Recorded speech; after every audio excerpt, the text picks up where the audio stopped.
Welcome to the Lowkey Dreamers. Who do we have here with us today? What's going on, y'all? It's the one and only Lasko Bills out of Atlanta. Now living in Arizona. What's going on? Appreciate you having me.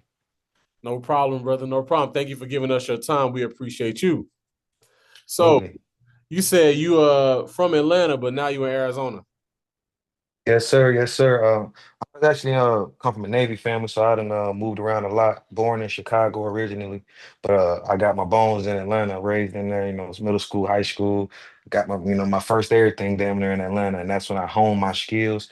But at like 2021, something like that, I came out here. I've been out in Arizona for the last years. You feel me? Building, working on things, just getting to know the other side of the coast. How is the music scene out there in Arizona?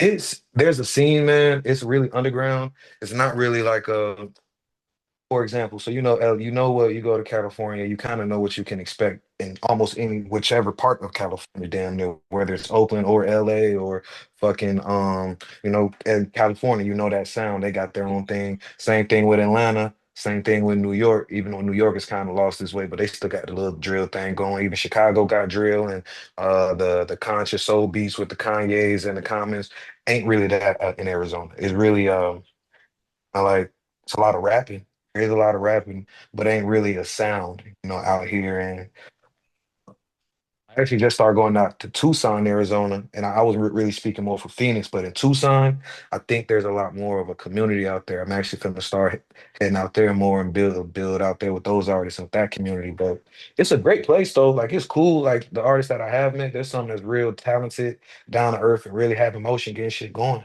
And then there's just I think some people get in their own way out here. A lot of people get in their own way.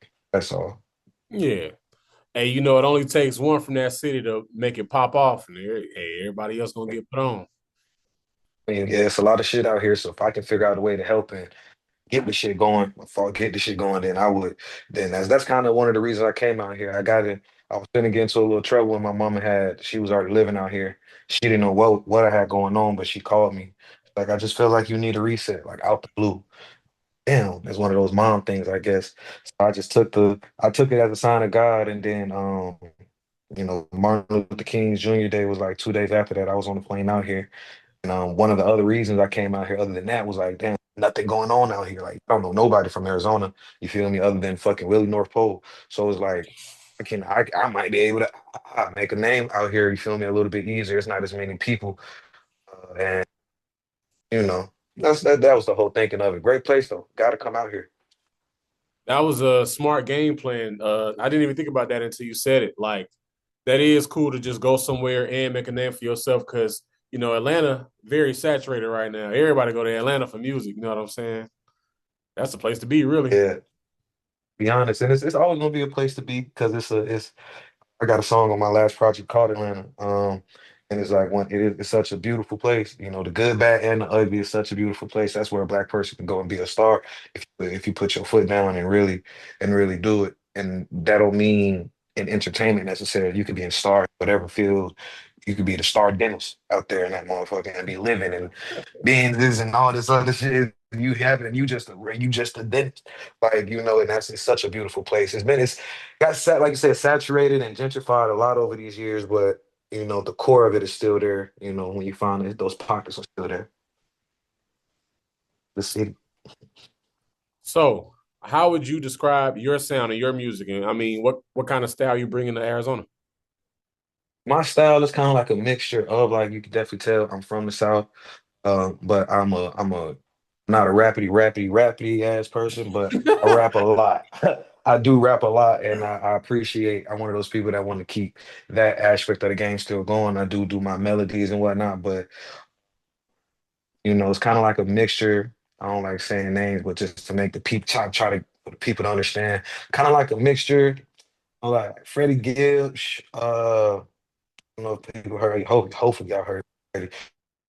Freddie Gibbs. With a mixture of like Future, I guess. Like if I could like kind of put two people that I know people would know. I got my melodic side and I got my rap side. And I think what brought to Arizona that's a little different. What I try to do, me and my creative director, Miles, he does all my visuals, most of my visuals rather, all my album covers and like the ideas that we come from.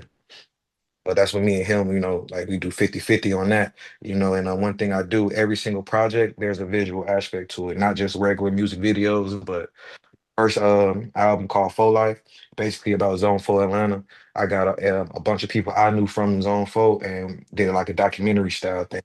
Everybody got their own perspectives, try to make it because I wanted to make a well-rounded picture of the place that I grew up. My second album, Sorry to Bother You, Can I Vent? We did a whole short film, a noir film. YouTube, y'all check that out.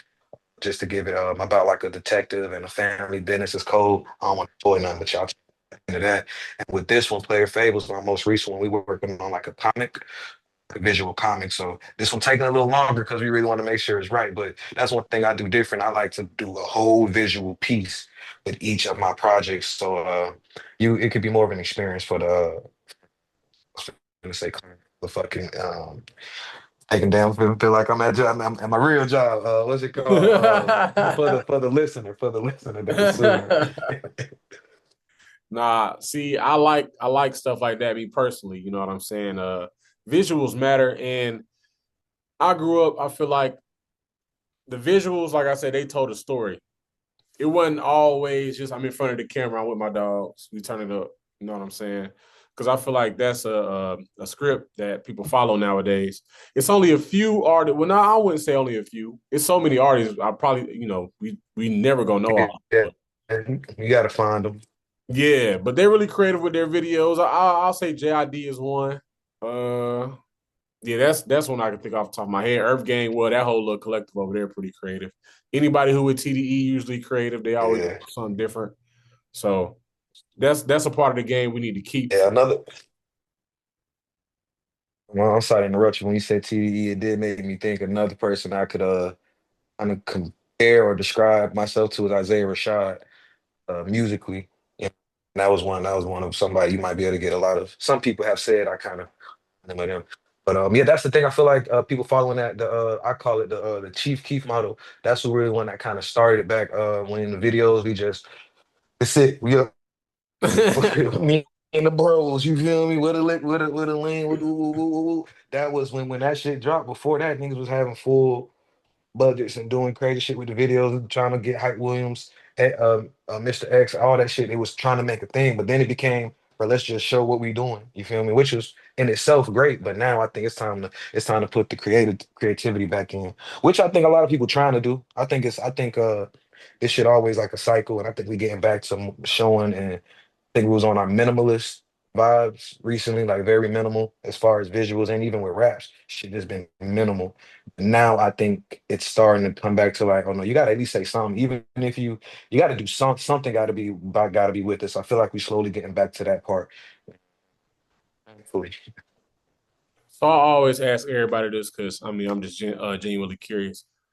Do you think that the music industry do they sell people or are they selling music? People personality. The music is kind of like, and it does depend on who you are, because some motherfuckers have been able to do it just strictly off of music. I didn't know who The Weeknd looked like for a very long time. I didn't know nothing about The Weeknd, but I knew this nigga was very sad, that was doing drugs, and these songs was banging. Nigga. That's all I knew. But it's the music. You can't go off of nothing but the music. But other than him and maybe select few others, dog, you definitely have to. They selling people. You feel me? You selling personality. You selling yourself. My music could be cold, but you kind of have to somewhat like to talk to me. You feel me? Or want or care enough to like to catch the listen, or you can or just it's a broader thing now, which is good and bad. It's always kind of how you look at it. I don't think it's necessarily a bad thing. I do think the music should be the most important, but if you also have a personality and you can get down wham finesse and talk and fucking be more than just an artist and do that. But the music, the main thing should always be the main thing. But I don't think it's a necessarily a bad thing. But answer your question, hell yeah, good selling good people. The only thing just not on the boat, but they selling people. We sell people, what? For real. No, that's real, man. Honestly, because the music industry is just so convoluted. Like you have to do things to stand out, and that's the I feel like that's the real competition in itself. Because imagine how many songs get uploaded on every streaming platform every single day. You Say compete like with so many people. 265. Exactly, bro. So, But to your point also, or kind of back to what I was saying, it's kind of how you look at it, because now we're in a world where you don't need to be. I don't need to be the biggest artist in the world. I just need to have. I just need to make sure I need to get my fans. Everything is niche now. I was explaining this to somebody a few days ago, crazy enough. Everything is niche. Everything, there's so many people in this world, and the internet has us so connected that everything has its own pocket, and there's enough people that like this one thing. If you can convey to those people, you need 1% of I don't know the number, but 1% of the whole world population is alive. You get 1% of this whole world population, you get a half of that. You are going to be cool. Like people just be, especially with music. I think a lot of times we get caught up in the, you feel me, like the lights, camera, the actions of this shit. But there's a lot of people that's living every day as a working artist, you feel me? And it's not super glamorous, but it's what they love. They got a fan base. They're paying their bills with music. They get to perform with hundreds or thousands of people when they do shows. They know they know how to get in touch with such and such. They might not be Snoop Dogg, but shit, they might be in the same exact hotel or same exact resort. Snoop Dogg taking his family, and the only difference is everybody know who Snoop Dogg, but they don't know Lil Bobo and them. But Lil Bobo and them up. You feel me? Because he focused on his niche category. He focused on that. Sometimes we got to just it is it is selling people, but you got to know who you selling yourself to. We ain't got to sell. I don't have to sell myself to the whole world because I don't care if the whole world want me. The whole world not gonna like me. Then that's never gonna be a thing. I know that if I can find people, they gonna fuck with my music, and I'm gonna sell myself because my people probably gonna. You just gotta find your people. I don't wanna over talk it, but it's everything is niche now. You find your people, man. You'll be fine. oh no, I get what you mean. Like kind of like a currency fan base. You There know we what go. I'm saying? Super loyal, super duper Super loyal. loyal. Yeah, that's like for me. I feel like he's like the perfect artist, like fan base. Just enough. Everybody keep you rich. You're living good. You're making royalties. You're independent. When you go out, people, people who know you fuck with you, and Yeah, you still get to go to the grocery store and chill. Probably, you know what I'm saying? that's really the life. That's really the life. I'm not gonna lie. I'm able to do that. The Tech Nines, the currency, even before Wiz had a hell of a fucking a cult fan base itself, and then he just happened to go mainstream and shit just blew.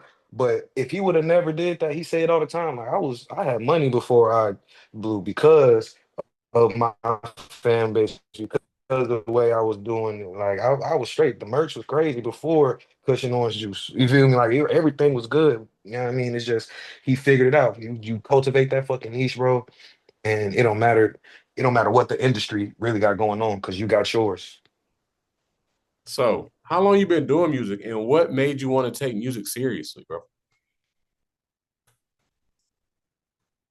I've been writing since like seven, poetry and shit like that.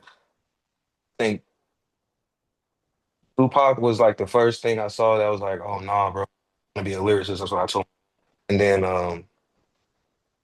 that, back when like YouTube was a thing, it still is a thing, but when it was like just started, before like it was shit on there, but it wasn't what it is now.